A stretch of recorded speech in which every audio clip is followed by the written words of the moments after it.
My phone buzzed 3 times before Mom knocked. Not the soft, hesitant knock that asked permission. This was the firm kind that said, "I'm coming in whether you like it or not." I scrambled to shut my laptop, heart racing. But it was too late.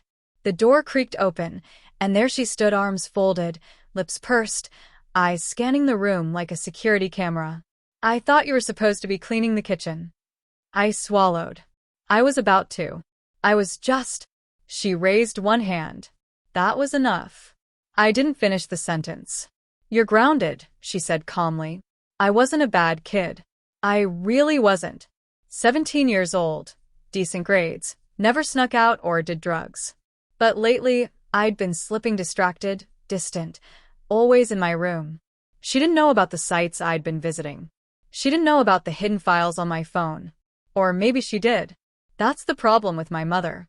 You never really knew how much she knew. She wasn't cruel, but she didn't tolerate nonsense. When she grounded you, it wasn't just no phone for a week. It was structured, military, precise. She'd take your time and rebuild you with it.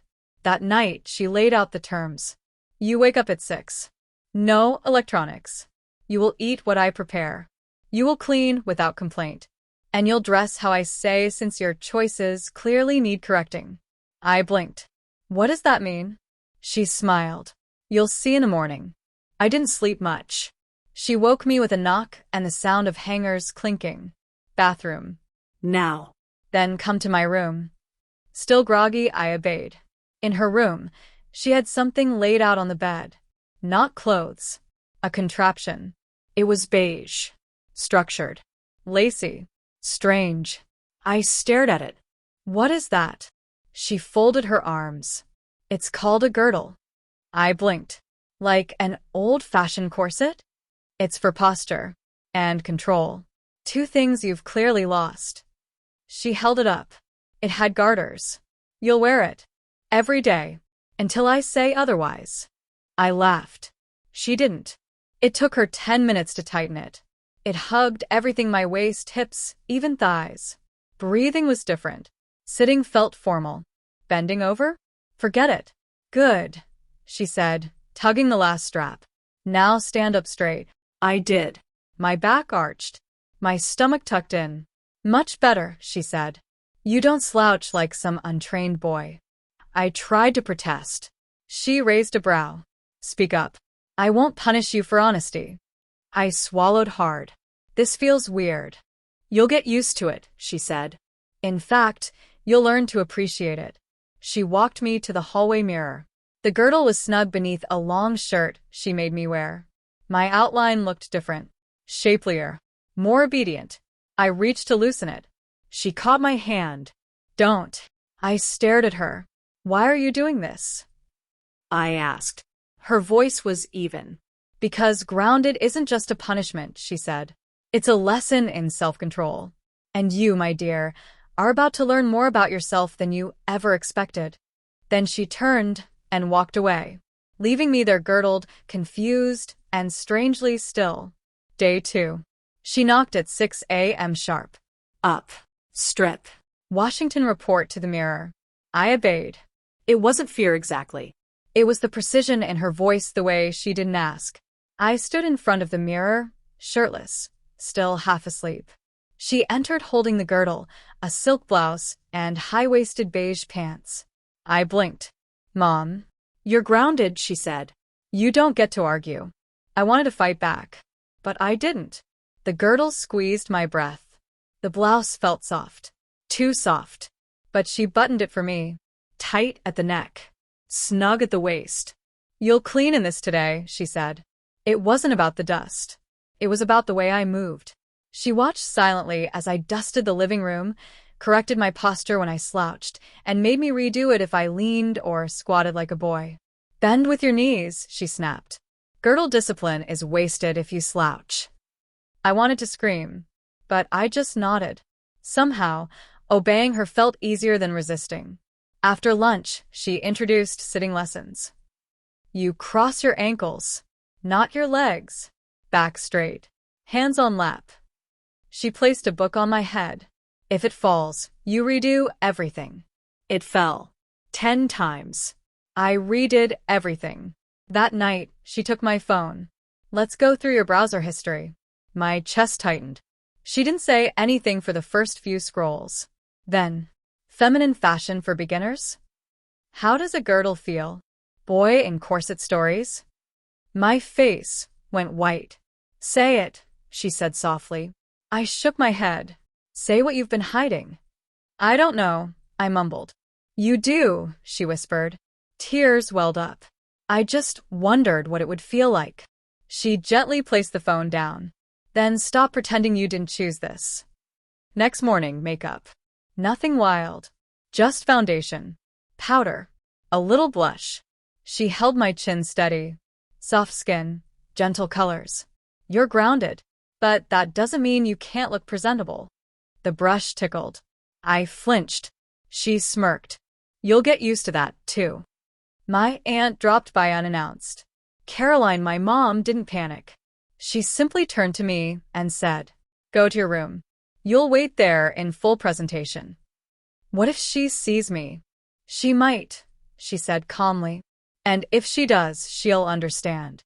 I sat quietly, spine straight, blush on my cheeks, hands folded in my lap. She never called me out. But when she left, she said to Mom, He's changing. For the better. New rule. I had to curtsy when greeting Mom. At first, I refused. But the second day, I forgot myself and did it without thinking. She noticed. You're settling in, she said. Your body knows before your brain does. I hated how right she was. She opened my closet. All this, she said, pulling out my jeans, hoodies, sneakers, goes into storage. What? Why? You're grounded. You don't need choices. You need structure. One by one, she replaced them. Blouses, skirts, Hosiery. shoes with buckles. I watched my identity disappear into a plastic bin. But I didn't stop her. She didn't let me sleep in boxers anymore. A satin nightgown, pink, just past the knee. Matching robe. You move more carefully in something delicate, she explained. She was right. Even the way I walked down the hallway changed. End of the week. She sat me in front of the mirror. I want you to tell me who you see. I looked at myself. Tucked-in blouse. Soft face. Girdled. Restrained. Feminine. I didn't know what to say. You're still grounded, she whispered. But soon this will feel like home. She leaned in. And then you'll wonder why you ever resisted. You're coming with me, Mom said flatly. I froze. Like this? She raised a brow. Of course. You're grounded. You don't decide your appearance. I wore a powder blue blouse, belted high-waist pants, soft makeup, and the ever-present girdle underneath. At the store, I felt everyone's eyes. Were they judging? Or just curious? Either way, I walked quickly. Mom made me slow down. Graceful, remember? She whispered. Grounded doesn't mean invisible. In aisle 4, an older woman smiled at us. What a well-behaved young lady, she said. My breath caught. Mom smiled back. She's learning. She. The woman met me. I didn't correct her. I didn't even flinch. And that scared me more than anything. That night, over dinner, Mom casually dropped it. You need a name that fits better when we're out. Something softer. I blinked. Like what? She looked me in the eye. How about Emily? I hated how much it suited me. While brushing my teeth, I said it out loud, just to see how it sounded. Emily. It felt like betrayal, but also a like relief. No more socks and slippers. From now on, heels in the house. 2 inches minimum. For posture, she said. And balance. The first day was agony. My calves screamed. But by the 3rd, I wasn't wobbling. By the 5th, I walked more gracefully than I ever had in sneakers. Midweek, I heard the doorbell. Emily, Mom called. Can you bring tea to the living room? I almost ignored her, then realized what she'd said. I brought the tray. Inside sat Mrs. Keller, my 5th grade teacher. She looked at me, then smiled. How you've grown. No hesitation. No confusion. Just acceptance. I nearly dropped the tray. My voice changed without me meaning to. Softer. Shorter sentences. More careful phrasing. One afternoon, I caught myself crossing my ankles while seated. Automatically. No one told me to. That night, I cried into my pillow. But I didn't stop doing it. Mom FaceTimed with Aunt Jenna. She turned the camera toward me. "And how's our Emily?" Jenna asked. I smiled awkwardly. "I'm doing okay." "You look beautiful," she said. My chest tightened. I didn't know whether to be proud or ashamed. Mom mouthed one word behind the camera. Progress. That evening, she gave me a leather-bound planner. On the front, Emily's chores, habits, and behavior journal. "I want daily reflections," she said. Written in pen. Neat cursive. I didn't know cursive. She gave me a workbook. "You'll learn." I forgot to curtsy. It was instinct now, but I slipped. She didn't yell. She just said, "You'll sleep without the robe tonight." That night, I lay in the pink nightgown alone. Cold. Guilty. It was just a robe, but it felt like I'd lost a reward. That's when I realized I'd started to crave her approval. I came home from errands to find my room changed. No more dark blue bedsheets. Gone were the posters, the rugged blankets, the sports trophies. In their place, floral print, white lace, a pink vanity, framed quotes about elegance and obedience. I didn't recognize my space. "This is Emily's room now," Mom said. "Evan doesn't live here anymore." She dropped it at dinner. "Your cousin Bella is sleeping over. Be on your best behavior." My fork froze midair. "In this?" I whispered, glancing at my outfit: pink turtleneck, pleated skirt, thick tights. "Exactly this," she said. "She'll understand. She's family." Bella didn't blink when she saw me. She hugged me. "You look really pretty," she said. I was speechless. That night, we painted nails. She braided my hair. I wore lip gloss. She never once called me Evan. When we lay in bed, she whispered, "Do you think you were meant to be Emily all along?" I didn't answer, but in the dark I nodded. Mom served breakfast like nothing had changed. Bella smiled at me from across the table. "She sits like a princess," she said. Mom smiled. "She's learning." I nearly dropped my spoon, but I didn't correct either of them. Mom took me to the park. Skirts swaying, flats tapping, wig perfectly combed. "You're not hiding anymore," she said. We passed joggers. A mother with kids. Teen girls who giggled and whispered. I wanted to sink into the ground, but Mom only smiled. "Let them stare," she said. "They're seeing someone stronger than they'll ever be."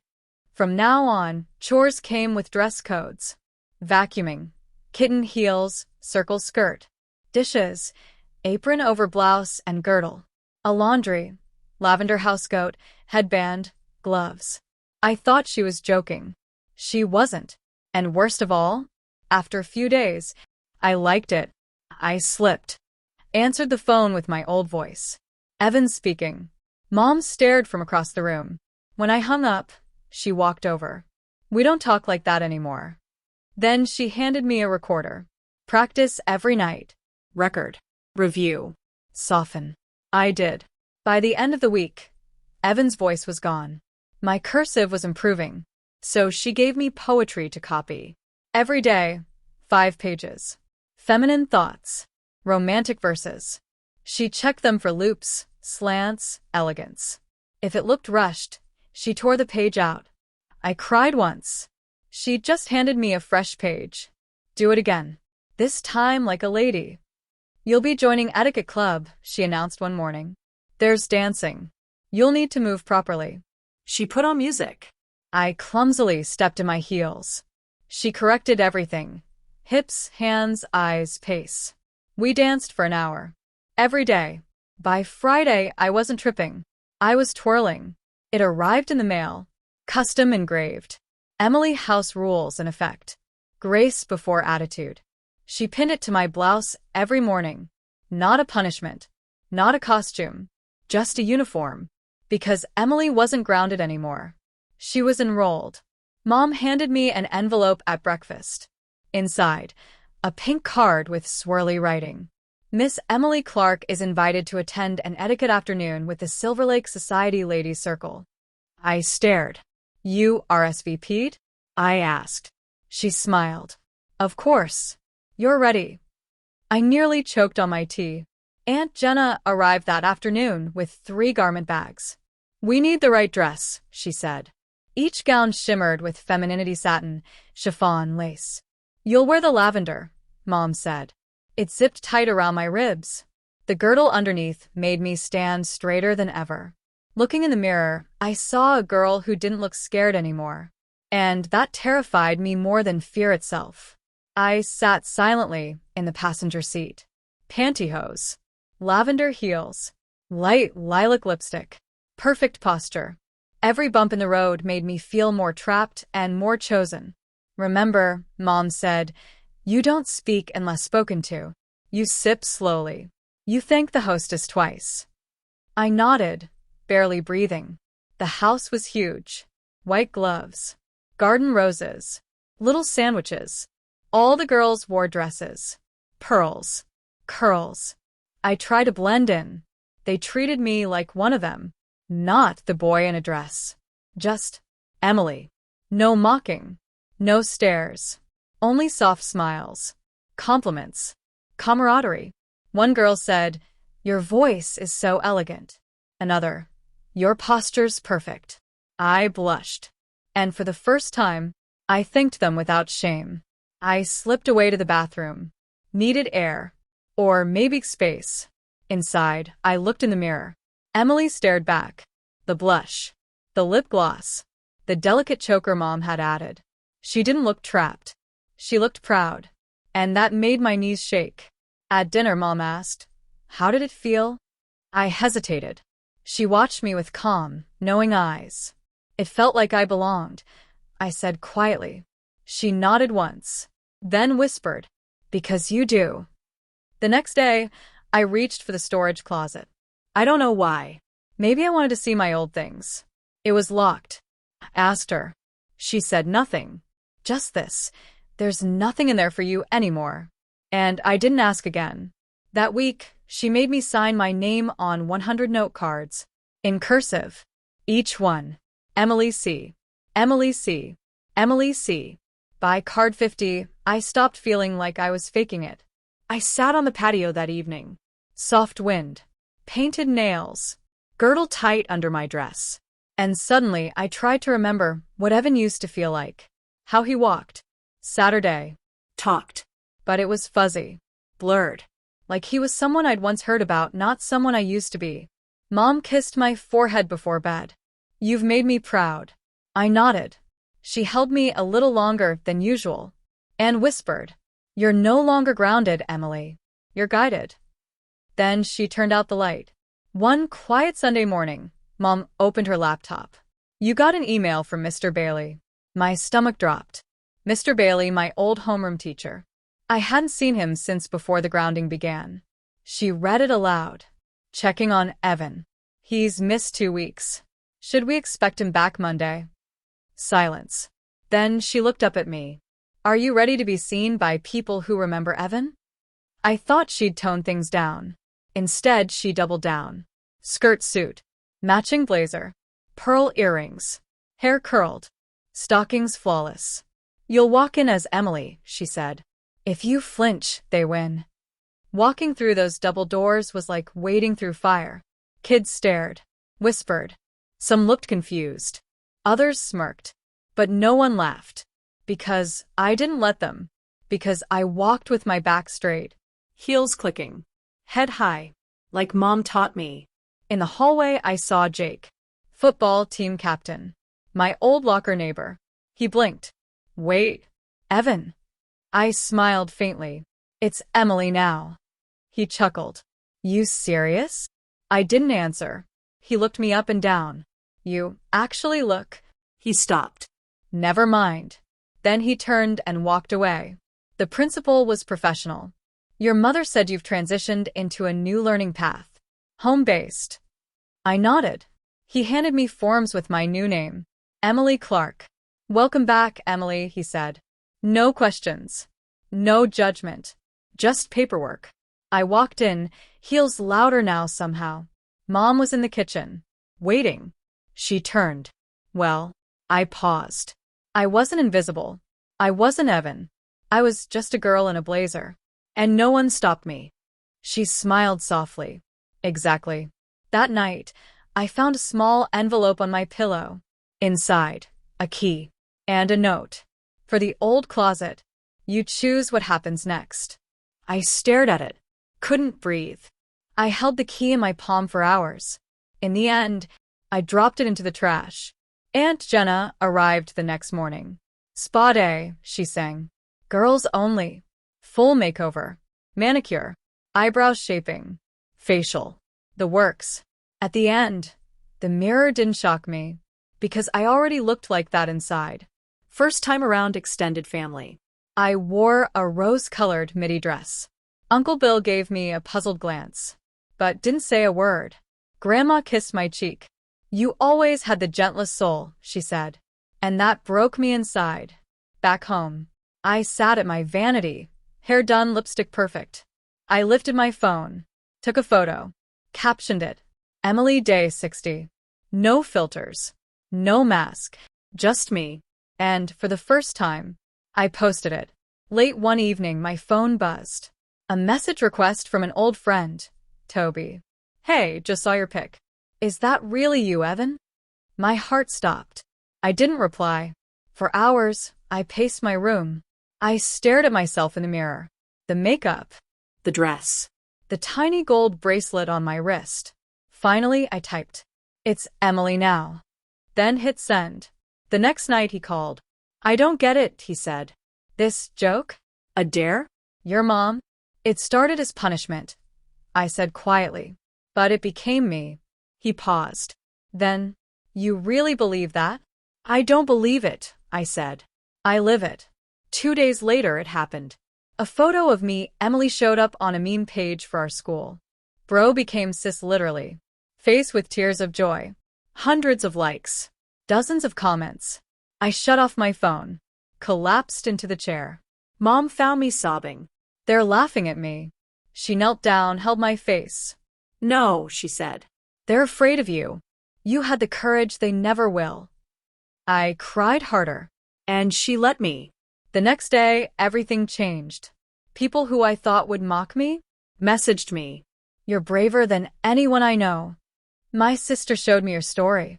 She cried. I felt like that too. Thank you. I didn't just survive the storm. I became the eye of it. A local blog ran a feature. Teen finds strength in feminine identity after unusual grounding. It had quotes from Mom, from me, from Bella. It went viral. 10K views in a day. Suddenly, I wasn't alone. Toby showed up. In person. I miss the old you, he said. I looked him in the eye. I don't. He blinked. This is real for you. I nodded. Then I said, I found peace. You're either part of that or your history. He left without a word. That weekend, Mom organized a backyard event. Not a party. A transition. She handed me a necklace. It had a tiny charm. E. This is your name now, she said. Not because I chose it, but because you owned it. That night I wrote, Day 90. I no longer feel like I'm pretending. The girdle no longer feels tight. The heels don't ache. The mirror no longer shocks me. I am Emily. And this isn't punishment anymore. This is freedom. Mom brought it down after breakfast. A cardboard box. Taped shut. Labeled Evan. Old stuff. You should decide, she said. Keep or toss. I opened it. Trophies. Jeans. Sneakers. Notes from old friends. My old hoodie. My fingers shook. I slipped the hoodie over my dress. It still smelled like my old room. My old life. I looked in the mirror. But instead of nostalgia, I felt grief. It didn't fit anymore. Not physically. Not emotionally. I took it off. Folded it. Set it aside. A podcaster reached out. Your story matters. Want to speak? Mom agreed. We prepared together. She brushed my hair, helped with my look. You're not just grounded anymore, she said. You're grounded in yourself. I sat nervously, mic in front of me. The host smiled. Emily, when did you stop being Evan? I thought, then said, when I stopped asking for permission and started embracing who I already was. 3 days later, I got a letter. Handwritten. From Toby. I didn't get it. I reacted with fear. But watching you, I'm learning. I'm sorry. No promises. No demands. Just honesty. I didn't know if we'd be friends again. But I smiled and whispered, thank you. I brought the box back to Mom. She waited. I handed it to her. Donate it. Someone else might still need those things. I don't. She nodded. I'm proud of you. There was a small community parade that weekend. Mom signed us up. I wore a white summer dress, red sash, and gold flats. As we walked, people cheered. One woman waved a sign. Be you, Emily. I nearly cried, but held my head high instead. At home, tucked in my vanity mirror, I found a note. You're not my little boy anymore. You're my grown daughter. And I wouldn't trade her for anything. It was signed, Mom. That night, Mom gave me a new girdle. Red. Elegant. Soft silk lining. This isn't for control, she said. This is for celebration. I wore it. Slept in it. It didn't feel tight. It felt like home. The next morning, I stood in front of the mirror. Brush in one hand. Lip gloss in the other. I smiled. No doubt. No shame. No confusion. Just me. Day 120. I said aloud. Grounded became guidance. Guidance became identity. And identity became Emily. It arrived in a plain envelope. No return address. Just one line written inside. Coming to visit next week. I heard what she did. We need to talk. Dad. I froze. I showed Mom. Her face darkened. She took a deep breath. He doesn't know everything, she said. He doesn't know anything, I whispered. I didn't tell him, she admitted. He left. He gave up his voice. But he's still my father, I whispered. And suddenly, all the strength I'd built began to shake. I couldn't sleep. I sat at the vanity, staring at myself. The soft curls. The burgundy lip gloss. The red girdle wrapped around my waist like a shield. I didn't want to go back. But I didn't know if I could hold my ground. What if he sees Evan? I whispered. Mom stood behind me, placed her hands gently on my shoulders. Then let him see. And watch him realize Evan doesn't live here anymore. Sunday morning. Doorbell. I took a deep breath. Fixed my blouse. Slipped into my kitten heels. Walked slowly to the door. Opened it. He stood there taller than I remembered, more tired in the eyes. He looked at me, then looked again. His mouth opened to speak. Emily? Fade to black. What do you think will happen when her father steps inside? Will he accept Emily or try to bring Evan back? Comment below and don't forget to like, subscribe, and turn on notifications for the next part.